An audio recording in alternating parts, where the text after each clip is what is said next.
আসসালামু আলাইকুম ভিউয়ার্স, কেমন আছেন সবাই? চলে আসলাম আবারও ছোট্ট একটি ভিডিও নিয়ে। তো আমি আজকে যে একটা মিষ্টি কুমড়ার বড়া বানাচ্ছি, সেটাই আপনাদের সাথে শেয়ার করতে এসেছি। তো ভিউয়ার্স, আমি মিষ্টি কুমড়াটাকে প্রথমে ধুয়ে কেটে দেন আমি ছোট ছোট করে কেটে কিউব কিউব করে কেটে আমি ভাপে সেদ্ধ করে নিয়েছি। ভাপে সেদ্ধ করতে হবে বিকজ মিষ্টি কুমড়াতে এমনিতেই পানি ছাড়ে এবং নরম। তাই যেহেতু আমি বড়া বানাচ্ছি, তাই আপনার পানিতে সেদ্ধ করা যাবে না, তাহলে বেশি লিকুইড হয়ে যাবে, নরম হয়ে যাবে, দেন আর বড়াটা হবে না। তো আর এদিকে আমি তিনটে শুকনো মরিচ, তিনটে কাঁচামরিচ, আর কয়েকটা রসুন এবং অল্প একটু আদা আমি আধা আধা বাটা করে নিলাম। নিয়ে দেন এই যে মিষ্টি কুমড়াটাকে আমি ভর্তার মতো করে নিয়েছিলাম, সেটাতে আমি দিয়ে দিলাম মশলাটা। আর 4 টেবিল চামচ পরিমাণ চালের গুঁড়া দিয়েছি ভিউয়ার্স। যে কোনো চালের গুঁড়াই দিতে পারেন।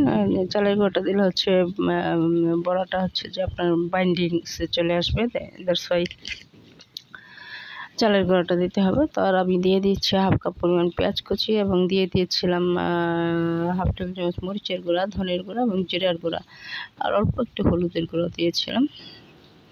তো মাখিয়ে নিয়ে দেন আমি চুলাতে প্যান বসিয়ে, তো প্যানে আমি পরিমাণ মতো তেল দিয়ে তেলটাকে হালকা আছে গরম করে নিয়ে, মানে একদম মিডিয়াম লো হিটে গরম করে নিতে হবে। অল্প গরম হয়ে আসলে দেন আমি হাতে নিয়ে শেপ করে করে আমি এই যে পিঠার মতো করে বড়ার মতো করে শেপ করে করে প্যানে দিয়ে দিচ্ছি। দিয়ে এখন একটু নিচে পিঠা হয়ে আসলে দেন আমি এক পাশটা হয়ে আসলে দেন আমি উল্টে দিচ্ছি। খুব আলতো করে উল্টে দিতে হবে ভিউয়ার্স, যেহেতু আপনারা জানেন যে মিষ্টি কুমড়াটা খুবই নরম প্রকৃতির। তো সেই জন্য খুব কেয়ারফুলি একটু উল্টে দিতে হবে। দিয়ে দিলাম উল্টে। তো এই দেখুন আমার গোল্ডেন ব্রাউন করে ভাজা হয়ে গেছে। খেতে কিন্তু খুবই টেস্টি হবে। আপনি চাইলে চাল কুমড়া দিয়ে বানানো যায়, লাউ দিয়ে বানানো যায়, খুবই টেস্টি লাগে খেতে।